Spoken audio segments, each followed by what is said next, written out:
I do stand behind the decision that ABC made. Oddly enough, the next day I got an offer to do the Righteous Gemstones. The network decided to reestablish the show as the Conners. Sarah and Michael Fishman attacked me. Why didn't he say something that day? Why didn't he say something before they canceled me? They had 20 minutes to say something. There's nothing any of them could ever do to make up for what they put me through. Roseanne Barr, a notable figure in both comedy and controversy, has crafted a multifaceted story where humor frequently intersects with turmoil. The only thing you've been doing for the last 2 weeks is just laying there watching TV and buffing out your nails. How do they look? Her controversies are not confined to recent events. She faced significant backlash as early as the 1990s, during the peak of her sitcom Roseanne fame. Today, we will be covering the dark truth that was just revealed. You won't want to miss what you're gonna hear in this revelation about Roseanne Barr. In 1991, Barr gave a shocking interview with People, in which she stated that she had been a victim of incest and abuse throughout her childhood. She stated that she had survived sexual abuse from her father and psychological and physical abuse from her mother. Both of Barr's parents denied these allegations, as did one of Barr's sisters, Geraldine. In a 2011 interview with Oprah Winfrey, Barr seemingly recanted these statements, claiming that they were the biggest mistake she'd ever made.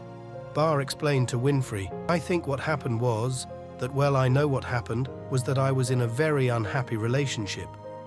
I was prescribed numerous psychiatric substances to deal with the fact that I had, and still in some ways have, and always will have some mental illness, and the combination of substances that I was given, which were some strong substances, I totally lost touch with reality in a big way." However, the most contentious incident that thrust Barr into the vortex of public scrutiny unfolded in July 2009.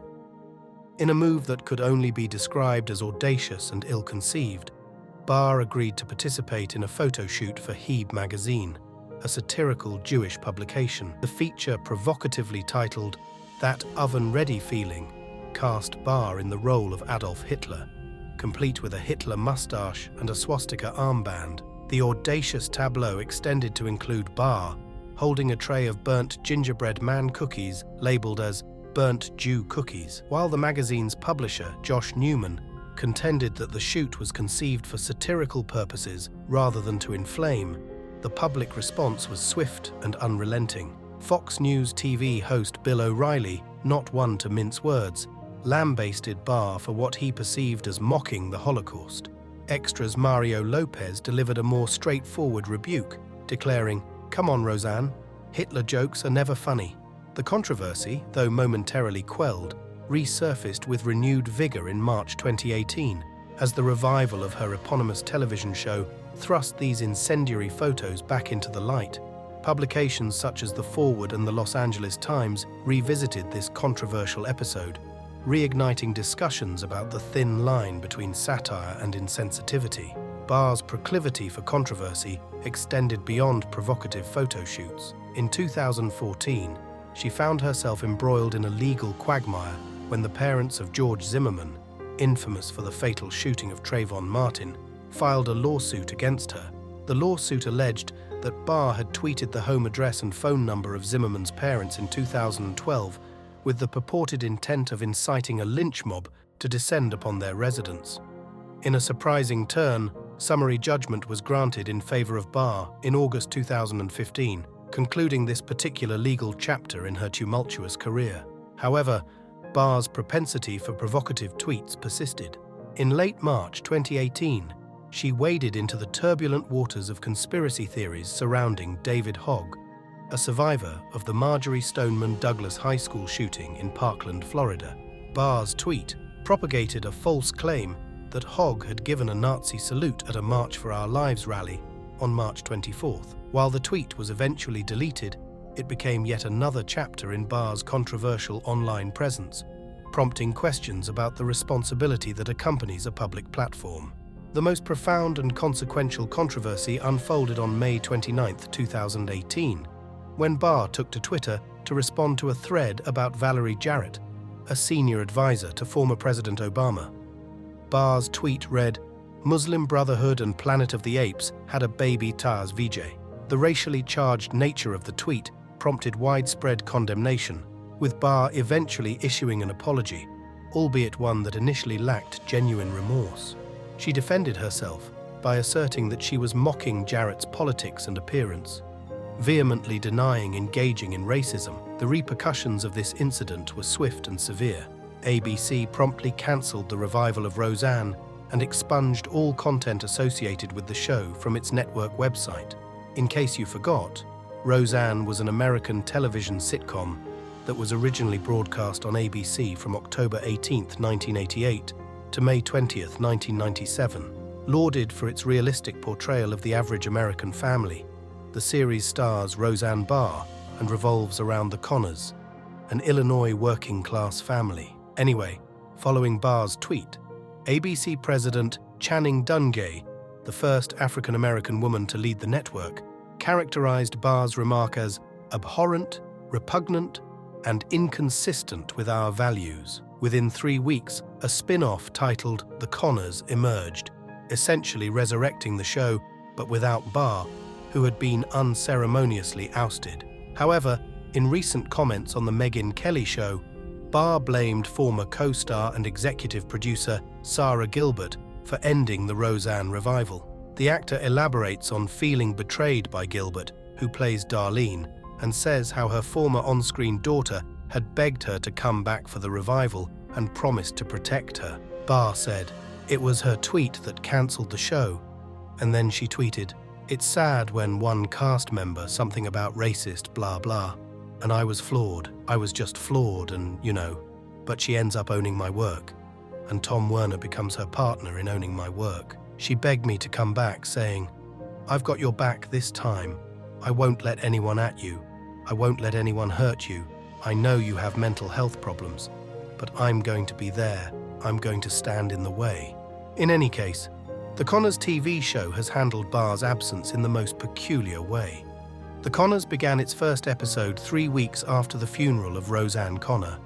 It's initially believed that she might have died of a heart attack, but it's later revealed she passed away due to an opioid overdose. She kept taking pills even after getting surgery, and it took the family a long time to get over the sense of shock. More recently, with the Conners Season 6 renewed, Dan, Roseanne's husband, has moved on with Louise, but even with that, Roseanne still gets mentioned often. There's usually a dark edge to those mentions, such as when the family jokes that Roseanne is in hell. Some critics argue that the bribed humor is right in line with the spirit of the original series, but others feel that it takes on a different context, knowing the off-camera animosity that exists. In the past, Barr has talked about being unhappy with how her character was killed off in The Conners, and how it was actually a message to her. She returns to the point in the same Megyn Kelly interview, saying in part, "They knew I had mental health issues. I thought they wanted me to kill myself." Barr's controversies weren't confined to the digital realm. In a claim that elicited incredulity and criticism, she asserted that George Soros, a billionaire investor and philanthropist, had assisted in rounding up Jews to be sent to concentration camps. George Soros has turned in his fellow Jews to be murdered by the Nazis and stole their wealth. Were you aware of that? But we all make mistakes, right? Chelsea Barr wrote in the tweet. This shocking and historically inaccurate allegation was a distortion of reality.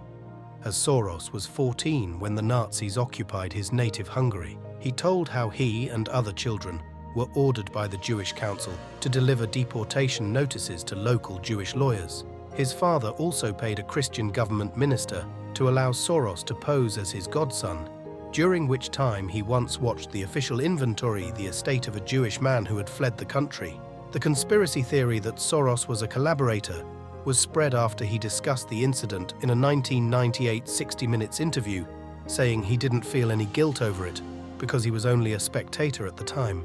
Soros's son, Alexander, defended his father in a post on the New York Daily News, saying, "Barr's lie was so odious when Jews in his native Budapest were being rounded up and killed by the Nazis. My grandfather, Tidar Soros, saved many lives, including his own family, by securing false identity papers and helping put Jews into hiding. Among those he helped was the wife of an official of the Hungarian Ministry of Agriculture," Alexander said in exchange. My grandfather asked the official to hide my father and pretend he was his godson.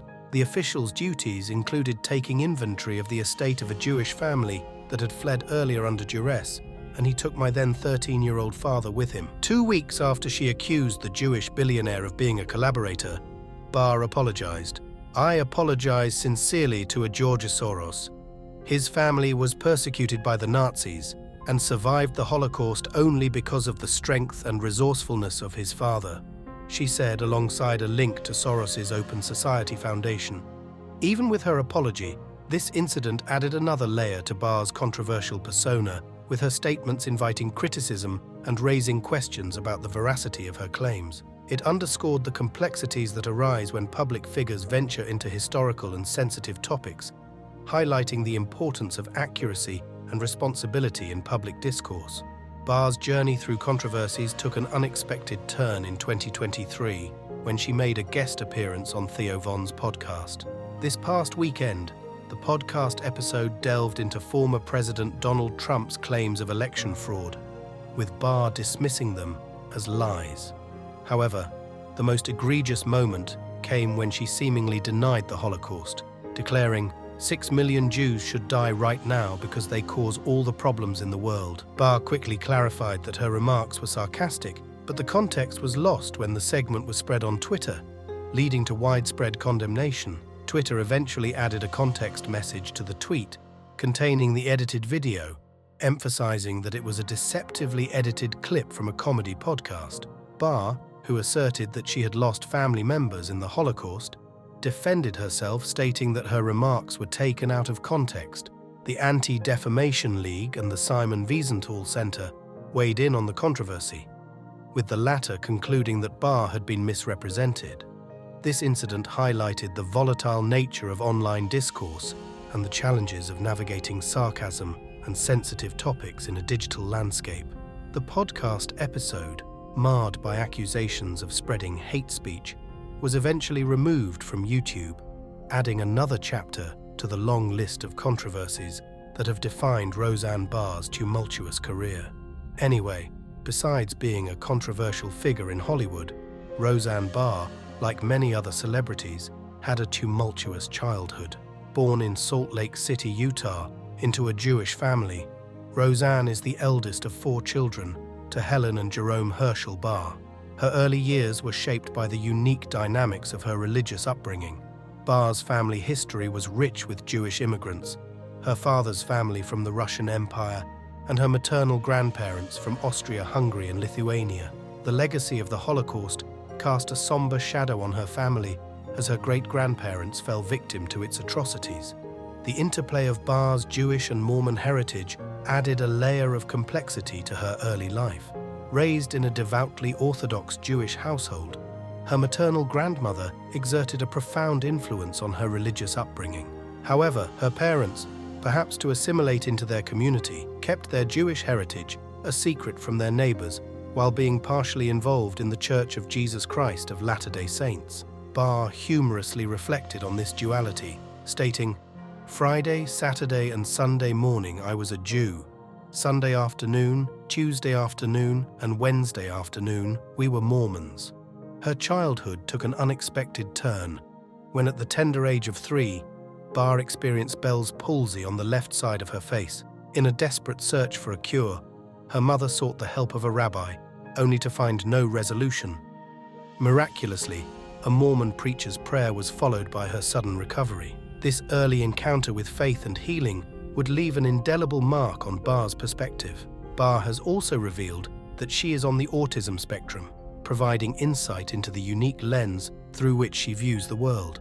At the age of 6, she discovered her first public stage, lecturing at LDS churches around Utah and taking on leadership roles in a Mormon youth group. However, tragedy struck at 16 when she was hit by a car, resulting in a traumatic brain injury that dramatically altered her behavior. This incident led to her institutionalization for 8 months at Utah State Hospital, marking a challenging period in her adolescence. In 1970, at the age of 18, Barr embarked on a journey of independence, informing her parents that she was visiting a friend in Colorado for 2 weeks. She never returned, signaling the beginning of her exploration into the unknown realms of adulthood.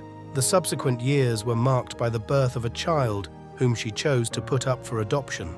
The complexities of motherhood and separation would later become a poignant chapter in Barr's life.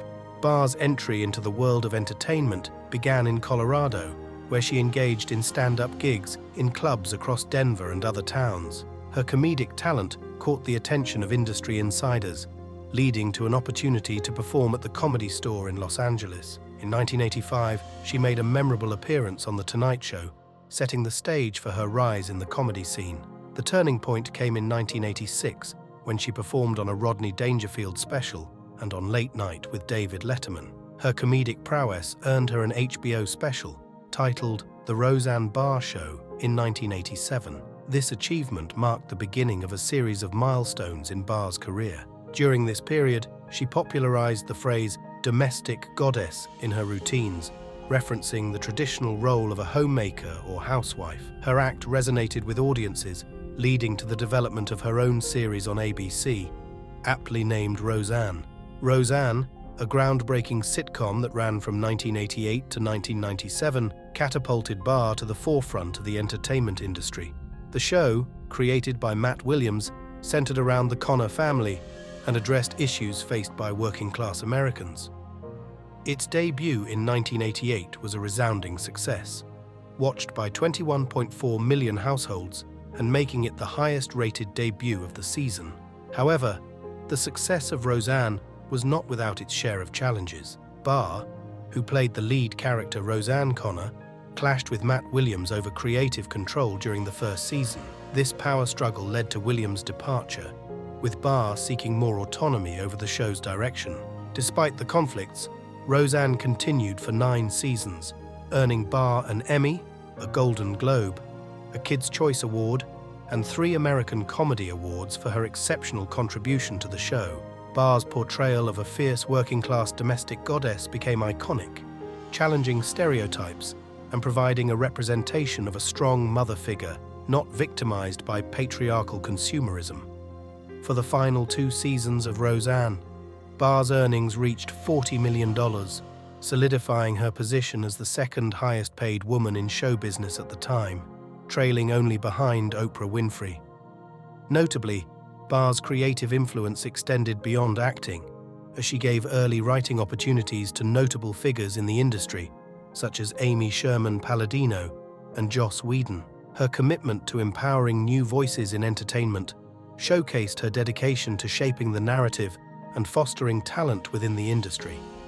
Despite her tremendous success, Barr found herself at the center of controversy on July 25, 1990, when she performed a unique rendition of the Star-Spangled Banner before a baseball game between the San Diego Padres and Cincinnati Reds. Her off-key singing, followed by actions mimicking baseball players, drew criticism, including from President George H.W. Bush, who called her rendition disgraceful. Barbara Aon Reich, a prominent commentator, described Barr as a working-class spokesperson representing the often overlooked segments of society. Her portrayal of the polyester-clad, overweight occupants of the slow track resonated with audiences, challenging societal norms and contributing to a broader conversation about class and representation. During the final season of Roseanne, negotiations were underway for a spin-off that would continue Barr's role as Roseanne Conner. However, discussions with network executives proved fruitless, leading to the conclusion of Barr's involvement in the project. In 1989, she released her autobiography, Roseanne: My Life, as a woman, providing readers with a deeper understanding of her life, career, and the challenges she faced. In 1989, Barr made her film debut in She-Devil, playing the role of Ruth, a scorned housewife. Film critic Roger Ebert praised Barr's performance, noting her ability to delve into complex human emotions beyond the confines of her TV persona. The same year, she voiced the character of Julie in Look Who's Talking Too, earning a nomination for a Golden Raspberry Award for Worst Supporting Actress. Barr's versatility extended to the realm of live television, as she appeared 3 times on Saturday Night Live from 1991 to 1994. In 1994, she hosted the MTV Video Music Awards, becoming the first female comedian to do so. Her impact on the industry was further evident when she portrayed the Wicked Witch of the West in a production of The Wizard of Oz at Madison Square Garden in 1998. The late 90s marked another significant chapter in Barr's career when she hosted her own talk show, The Roseanne Show, running for 2 years before its cancellation in 2000. The show showcased Barr's ability to engage with diverse topics and guests, further solidifying her presence in the talk show arena. The summer of 2003 saw Barr undertaking a dual role, hosting a cooking show titled Domestic Goddess and starring in a reality show called The Real Roseanne Show, centered around the behind-the-scenes dynamics of hosting a cooking show. Unfortunately, both projects faced an untimely end due to a hysterectomy. In 2004, Barr voiced the character Maggie in the animated film Home on the Range, showcasing her continued commitment to exploring diverse roles in the entertainment industry. After a hiatus from stand-up comedy, Barr made a triumphant return in 2005 with a world tour. The following year, she performed live dates in Europe as part of the Leicester Comedy Festival in England. Her first children's DVD, Rocking with Roseanne, Calling All Kids, was released in the same month. The culmination of Barr's return to the stage came with an HBO comedy special, Roseanne Barr, Blonde and Bothered, which aired in November 2006. 2 nights earlier, Barr made a noteworthy return to primetime network TV with a guest spot on NBC's My Name is Earl, portraying a quirky trailer park manager.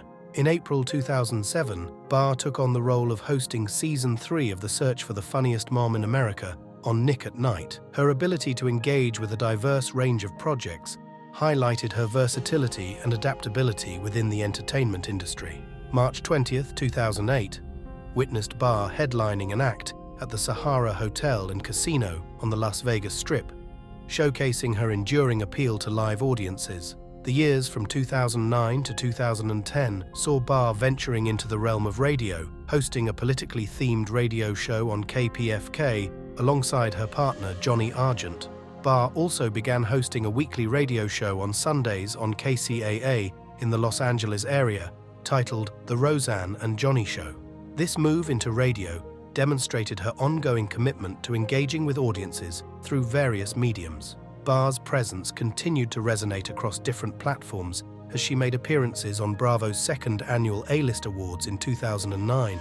In February 2010, she headlined the inaugural Traverse City Comedy Arts Festival, a project of the Traverse City Film Festival, founded by filmmaker Michael Moore. This foray into comedy festivals underscored Barr's ability to connect with audiences in diverse settings. The documentary landscape also captured Barr's involvement with her appearance in Jordan Brady's 2010 documentary about stand-up comedy, I Am Comic. This marked yet another dimension of her contribution to the exploration and understanding of the comedic craft. Barr's evolution extended to the realm of literature as she released her third book, Roseanne, Dispatches from the Nut Farm, in January 2011. This collection of dispatches provided readers with insights into Barr's thoughts, experiences, and perspectives, offering a deeper look into her creative mind. Her influence transcended traditional mediums, as evidenced by her appearance in a Super Bowl XLV commercial for Snickers in 2011, alongside comedian Richard Lewis. The commercial's popularity, based on TiVo users rewinding and watching it repeatedly, underscored Barr's enduring appeal to a broad audience. July 13, 2011, marked the premiere of Roseanne's Nuts, a reality show featuring Barr, boyfriend Johnny Argent, and son Jake as they ran a macadamia nut and livestock farm in Big Island, Hawaii. While the show offered a glimpse into Barr's unconventional lifestyle, it faced cancellation in September of the same year. In August 2011, news circulated about Barr working on a new sitcom titled Downwardly Mobile with 20th Century Fox Television, co-created, written, and executive produced by Eric Gilland. The show reflected Barr's progressive politics. Although NBC initially picked up the show, it was later dropped, with Barr attributing its rejection to being labeled too polarizing by network executives. In August 2012, Comedy Central roasted Barr, a tradition in the entertainment industry that involves humorous tributes and jests by fellow comedians. Notably, Barr's former spouse Tom Arnold participated in the roast, contributing to the humorous yet reflective atmosphere of the event. The summer of 2014 brought Barr to the judging panel of Last Comic Standing on NBC alongside Keenan Ivory Wayans and Russell Peters. Her involvement in the show highlighted her ongoing commitment to supporting emerging comedic talent. November 28, 2014 marked the debut of Momsters, When Moms Go Bad, a series hosted by Barr on the Investigation Discovery cable network. In this true crime series, Barr brought her unique perspective to the exploration of extreme maternal behavior, showcasing her versatility in navigating diverse genres. March 27, 2018 saw the revival of Roseanne, the iconic sitcom that catapulted Barr to fame. The original cast returned for the 10th season, premiering on ABC to high ratings. The success prompted ABC to renew the series for an 11th season with 13 episodes on March 30, 2018. However, the triumph was short-lived, as on May 29, 2018, ABC cancelled the series in the aftermath of a tweet by Barr widely considered to be racist. The controversy surrounding the tweet led to a complex negotiation between Barr and Tom Werner regarding her producer stake in a spin-off titled The Conners, ordered by ABC for the fall season. The resolution of the negotiations marked the end of Barr's association with the spin-off. In September 2022, it was announced that Barr would be featured in a new comedy special titled Cancel This. The special was released on the streaming service Fox Nation on February 13, 2023. This marked another chapter in Barr's comedic journey, showcasing her ability to adapt to changing mediums and continue captivating audiences. The trajectory of Barr's career took another exciting turn on November 30, 2023, with the announcement of her starring role in an adult animated comedy series for the Daily Wire titled Mr. Bourne, scheduled to debut in early 2024. The project signifies Barr's ongoing exploration of new avenues within the entertainment industry. In any case, as she navigates the turbulent waters of public opinion, Barr continues to be a polarizing figure, leaving an indelible mark on the intersection of comedy, celebrity, and controversy. Her journey serves as a complex tapestry woven with threads of humor, provocation, and the enduring question of how far the boundaries of free speech extend in the realm of celebrity.